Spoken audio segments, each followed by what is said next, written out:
everyone, welcome to Mom Squad. I'm Maureen Kyle, and this is a show where we tackle all sorts of parenting topics, and I bet you can relate to today's topic because every parent I know has run into this situation.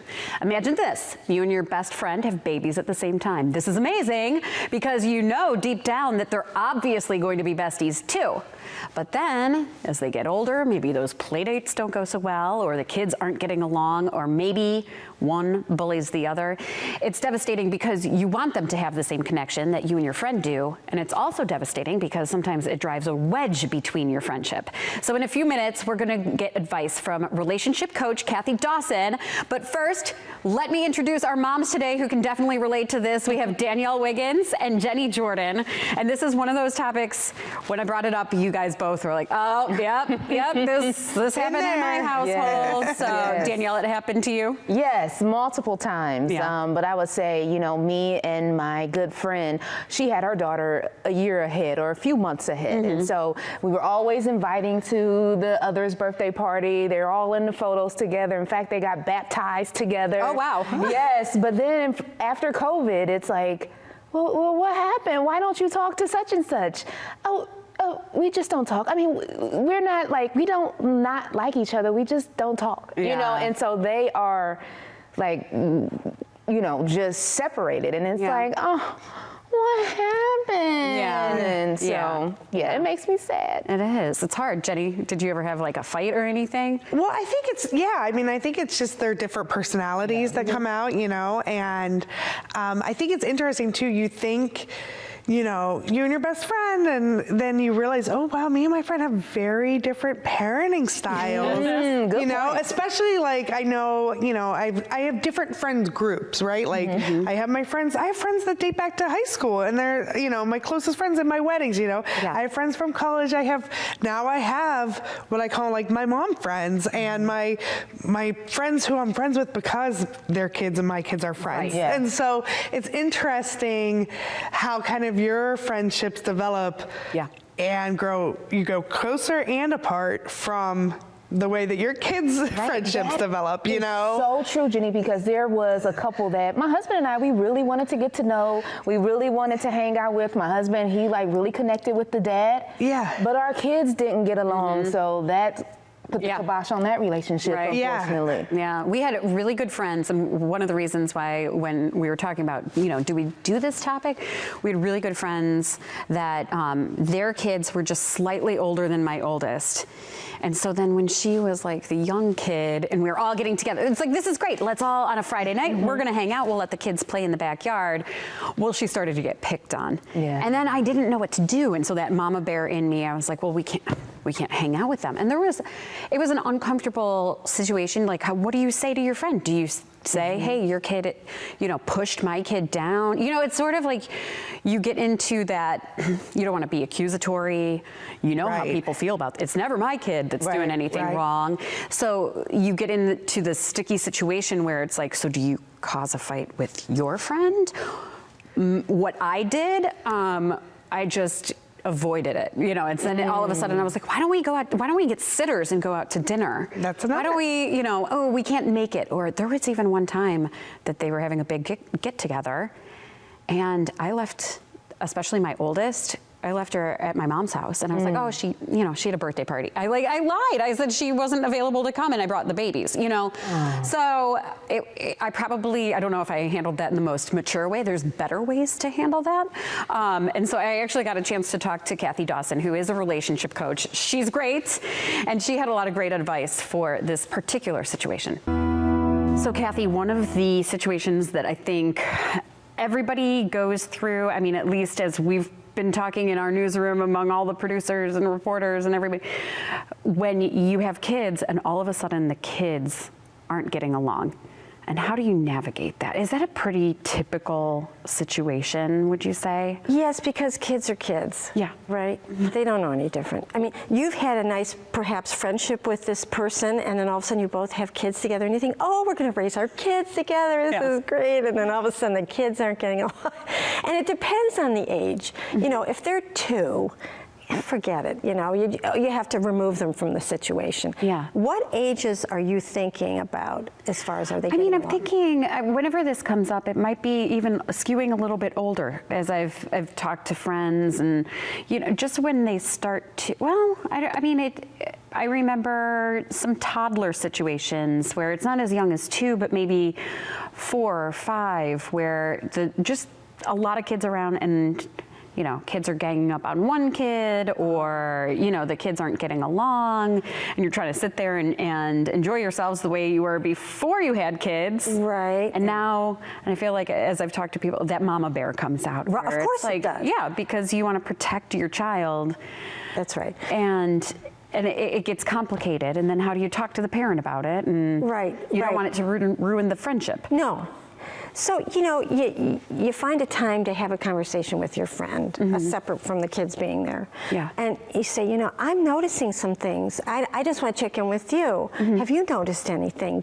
How do you think we're getting along here? Is it, you know, and see if they are in denial, or, and if they're in denial, then it's going to be a difficult conversation. Yeah. And say, well, here's what I'm noticing, and I'm a little uncomfortable. So I love the word uncomfortable, because you're taking ownership of how you feel. Yeah. You're not blaming the child. You're not blaming the parent. Like, why do you let your kid do whatever it is? You know, you're just saying, I'm a little uncomfortable. I'm very uncomfortable with this situation. So I'm thinking, and I want to toss this out to you to see what you think, of switching up these situations so that kind of thing doesn't happen. You know, what do you think we could do when they're playing together that might redirect them, right?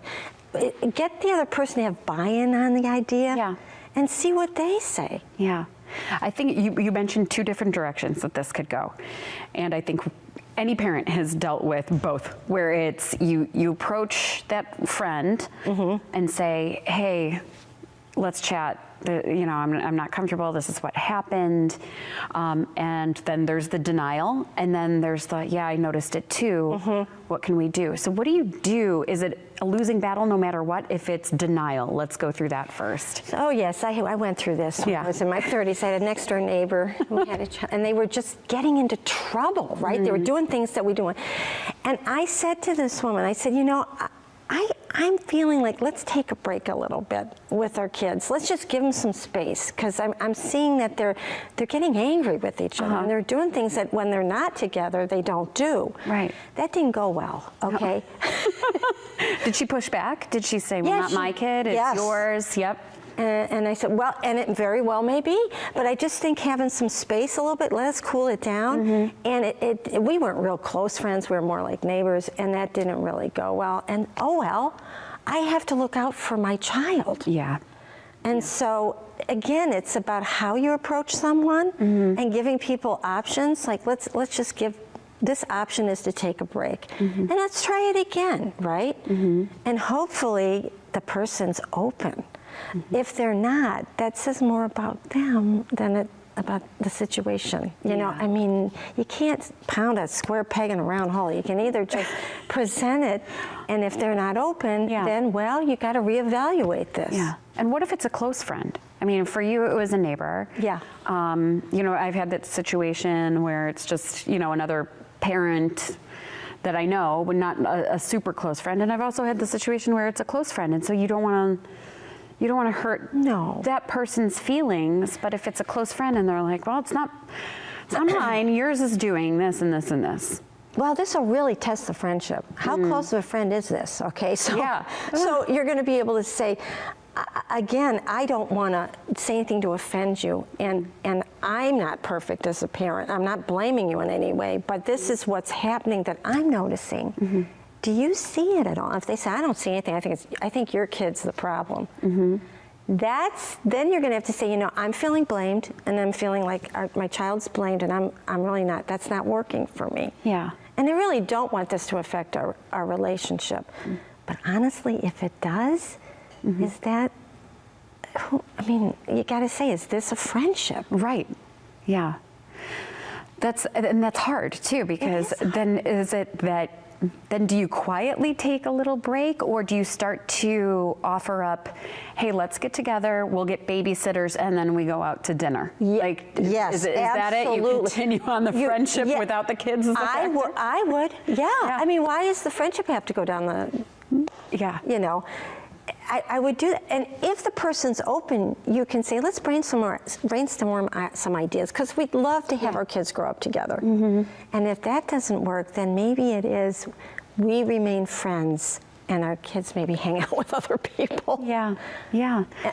What about if, let's take that second road then, when somebody is open and saying, yeah, I'm seeing a problem.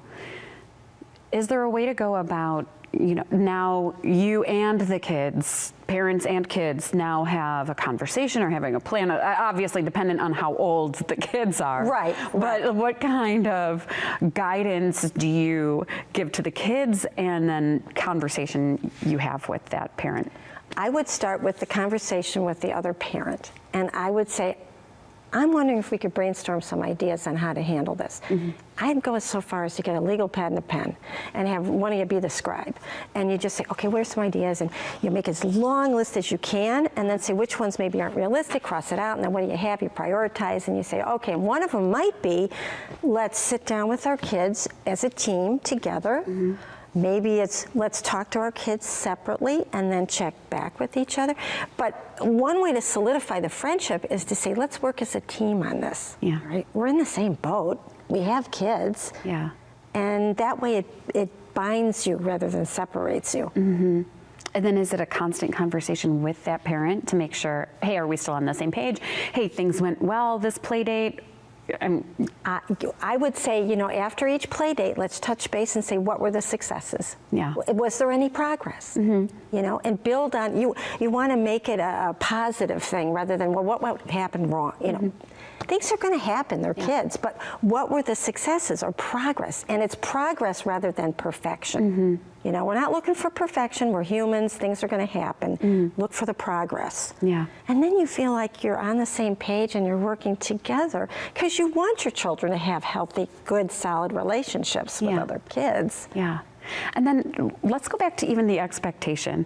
And I just had a conversation with a friend about the forced child friendships anyway the other day. I'll tell you more about that in a second. But you do have, I mean, I would say most of the friends I have right now are the ones that I met because we all had babies at the same time. And now our kids we purposely put our kids in the same sports together, or the same activities, because then we get to hang out and then we get to, you know, and of course those are the kids they know, because those are the kids we are exposing them to.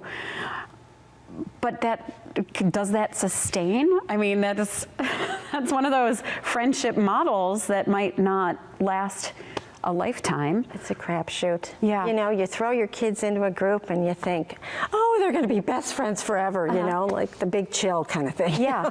And you have no control. You really aren't going to know who's going to have the chemistry that you hope they have, right? And at some point in their age, they've got to figure to maneuver the friendships. The kids tend to go toward kids that they feel good about when they're with them. Yes. If they don't feel good with a kid, they're not going to want to hang with them, right? Yeah. And can you blame them? Yeah. And you don't want to be cruel about it. Yeah. But reality is, until they can speak for themselves, you're going to watch them gravitate toward the ones that they feel good about themselves with. Yeah. And is that who we should be? I mean, I notice, you know, with my own daughters, somebody asks us for a play date, or we're setting up a play date, but I can already start to tell who their people are, where it's like she is acting goofy and silly and more like herself with this friend and a little guarded with that friend. And I feel like that's something parents should really tune into, but sometimes there's disappointment where it's like, well, no, you know, this should be your best friend because my best friend is her mom, and you know. How old's your daughter? My oldest is 9. Okay, so she can have a conversation with you. So you can touch base with her and say, how are you feeling playing with this? If she said, I don't think I. Yeah. You know. Yeah. And you're not going to oh, I mean, you could do what you want, but I wouldn't force my child to spend time with someone that they don't want to hang out with. Right. Yeah. And then there's going to come a point where you're going to want your child to be able to verbalize how they feel to the other child, all right? And she may be at that point. Kids are growing up faster than they were when my kids were little. And to be able to teach her how to communicate how she feels, or set a boundary, you know? Yeah. When you hit me with that basketball, I really don't like it, you know, whatever's going on, right? Yeah. She's got to learn to speak up. Yeah, that's a great point. But it starts with your relationship with her and the open pipeline between you two. Yeah. Right? She trusts you, so keep that open. Yeah, that's great advice. I want to share when we were having this conversation, we were talking about, oh, well, you know, we know this friend, she always tries to put her kid in with these, you know, do these friendships work, or do they blow up in your face? And then another friend was giving this advice. She said that, you know, she and a good friend have daughters the same age. They grew up together, they're friends, and she said at a certain age they pulled back, and they don't get involved in their daughter's friendship, because if something happens, especially in those teenage years, that's their friendship. And they made a pact as the parents to never talk about their daughter's relationship, to never ask, are you hanging out with so-and-so, and putting that expectation on them. Right. Because then they feel like, well, my mom expects me to have this friendship. And I thought it was great advice. It was something I never really thought of, to, at a certain age, let them do their own thing. Don't even mention that you know they're friends, because then they don't feel like they're obligated. Right. And it does come a point where some of the intricacies of that relationship is none of our business. Now, if they're going somewhere, we need to know where they're going. That's our business, right? Who are you with? What are you doing? Right. But their personal, private chats with friends or whatever, they have a journal or whatever's going on. Yeah, you know, they're starting to learn to handle their own relationships. And it can be a rough road, and hopefully you have a close enough relationship that they can come to you and say, I don't know what to do with this, or she's being mean and I don't, you know. Right. Yeah. No, I think your friend is very wise. It was a piece of advice that I'm sticking in my back pocket. So we've talked about close friendships, and I think another situation that pops up a lot is, of course, the argument at school or conflict at school.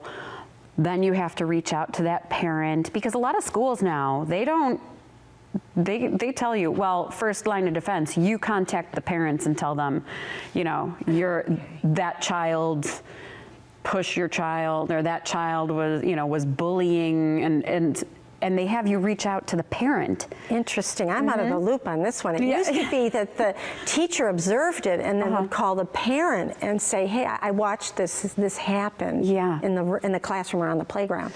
They're telling them to... Yes, no, I have a friend who, well, especially with social media, where then that's not really school grounds. You know, so-and-so said, a close friend of mine, somebody said something bad about her daughter on social media. She contacted the school. Their advice is, well, contact the parent. I would agree with that. They're out of it. And so it's somebody you don't know. Maybe it's not your best friend, but now you have to bring up that uncomfortable conversation, and it's somebody you don't know how they're going to react. Is there any way to word that initial phone call or conversation to make sure it doesn't get heated right away? Right. You can say, hello, I am so-and-so's parent, and I'm calling because I just wanted to touch base with you, because you may already be aware, right? I don't want to assume you're not aware, that there was a post from your daughter about my daughter, and we're very concerned about the language she's using on social media, and so we wanted to just touch base with you. Were you aware? Now, are you hearing my voice? It's an upswing. Okay, it isn't. We know that you're doing this. Okay, and we're really upset with you. And boy, that's not going to work. As hard as it is, you've got to come out in a more neutral way, because you don't know the details on their side, right? Gather the information first, right? And not to get upset and mean after, but just gather the information and say, we're very concerned about this. All right. Would you be open to having a conversation with your daughter about it? Because our daughter is devastated. And then if you get a bad response, you know, like, no, it's not my kid, you know, like we talked about before, it's not my kid, your kid's the problem. Then is there a follow-up, or do you just? Well, then you got to think about, well, is this about let's get off of social media for a while, if not permanently, but at least for a while, so that this daughter who's being talked about doesn't have to see it. Yeah. You know, give her a break from social media. Yeah. If this person, here's what's going to happen. If that's happening to your daughter, they're going to move on to the next person, you know, for whatever reason. Yeah. But no, that daughter is being picked on, bullied. Yeah. So take her out of that situation. I wouldn't expose her to that. Yeah. Is there any advice you could give a parent? Like, I'm always wondering, what do I say to my daughter? What advice do I give her about conflict resolution? Like, how should kids talk to kids when there is that? Any advice on that? I, with both of my kids, always talked about say what you feel. Right? You don't want to shove your feelings in, but say it in a way that's nice. Tell them how you feel about it. And not all kids can say, oh, I understand. Yeah. But at least they can walk away knowing they took care of their feelings, right? And then I taught them about boundaries. I said, if you're uncomfortable in a situation, remove yourself from it. Say how you feel. If they don't seem like they want to work with you on this, you have the choice and the freedom to remove yourself. Yeah. It's okay. You don't have to be friends with everybody. Take care of yourself. Kathy just knows what to do in all of these situations, and she had all that great advice. So thanks again to Kathy Dawson. And I think the biggest takeaway, moms, was if you are having a problem, and Danielle, I know you have teens. Like, it's hard to monitor the teens get together.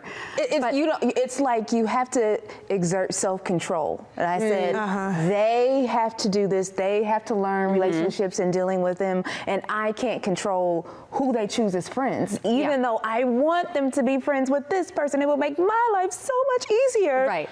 But I have to say, that's not who they chose to be friends with, so I have to respect their decisions now. Yeah, right.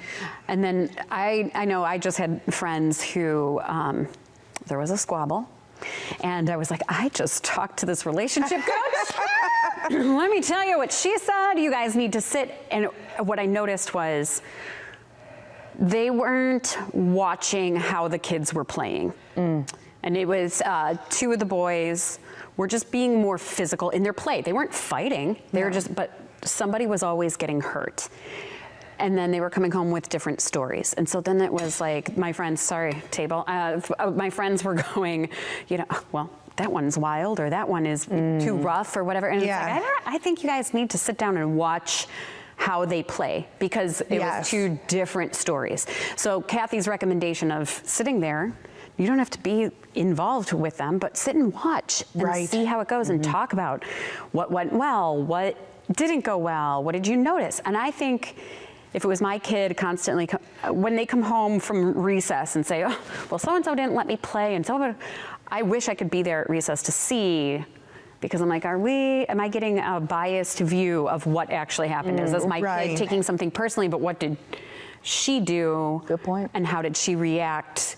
So to me, that was a great piece of advice, because then you're collaborating with your friend. Right. And we have that, you know, we have a wonderful neighborhood, and we have a great neighborhood of friends. And so we see that especially the girls, they seem to have a little girl drama, we call it, you know, and it's like, and I say they have troubles in threes. They do much better one-on-one, you know, and when they add an extra person or a few extra people, that's where someone's always getting a little left out. Right.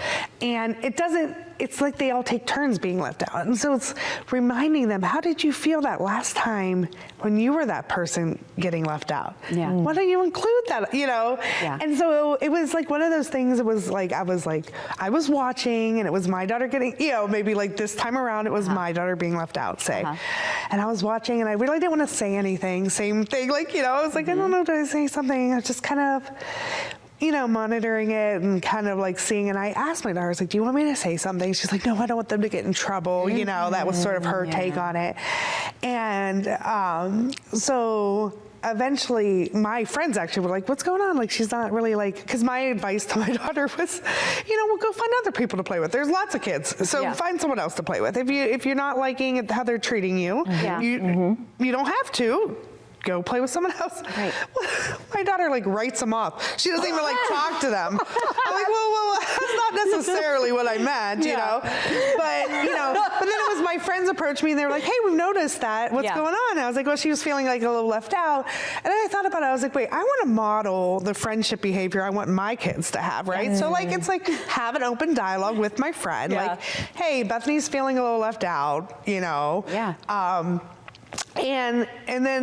And then that conversation has opened up to us all talking about how our kids feel. Yes. Which is such a big thing. Because their kids maybe felt like, well, Bethany wasn't really talking to them. Well, because she kind of shut down because of this. Yeah. Or something else happened before that maybe I didn't know about. Yeah. Or they're just kids and they'll work it out on their own. Yeah. Or we have to get involved. So that's sort of us all kind of coming together let's just see how this plays out. Or I think it's time for us to step in, or they might need a little reminder. And so it's opened up a little bit better of a conversation for us to have. Another thing I always say too is that's really important to me. I think we've talked about this on a different squad too. Is I need my friends to be able to discipline my kids, and I need to be able to discipline their kids, and not discipline they have to have my rules, but I need them to be able to say, no, hey, yes. I need them to be like, that's not right. You need to, don't jump on that table. We don't jump on, whatever it is that's happening, because that's really important to me that they feel comfortable enough with my kids that they're, able to say something, because I'm going to say something to their kids. Jenny, you mentioned different parenting styles, and that's where I clash with one of my close friends. My girls, I only have one, but my daughter was really cool, really good friends with her daughters. She had them back to back to back, and so everything was great. And then we went on a trip. And my child is an alpha female. She wants to dominate everything. However, her daughter is older. She had 3 girls and the oldest. And I had to tell my daughter, you are not going to win against the oldest. Everybody is going to follow her. My daughter didn't want to listen. So that was the worst trip ever because they fought the entire time, even though they loved each other. And I blew up on my daughter. And then I said, Devin, you go get another car. And my friend was upset with me that I basically kicked her daughter out of the car and got in the other car to try to separate them. Didn't talk to me for a while, and you had to have that conversation. And I said, hey, this is how I was feeling. And we just had different parenting styles. She was more laid back. I let my daughter do these things. And I was more like, no, Kristen, you're gonna do this, and this. And so we had to come together and say, okay, this is what I need from your daughter. Can you do this with Kristen and things like that? And we'll talk about it. So, That's a piece of advice I've ever gotten, and I'm going to butcher the saying, but it's basically where there's a gap in communication, tension grows inside that gap. And so it's as the adults, modeling that behavior and talking it out and saying how are you comfortable? I'm seeing this tension between our daughters. How do we handle this? What are you comfortable with?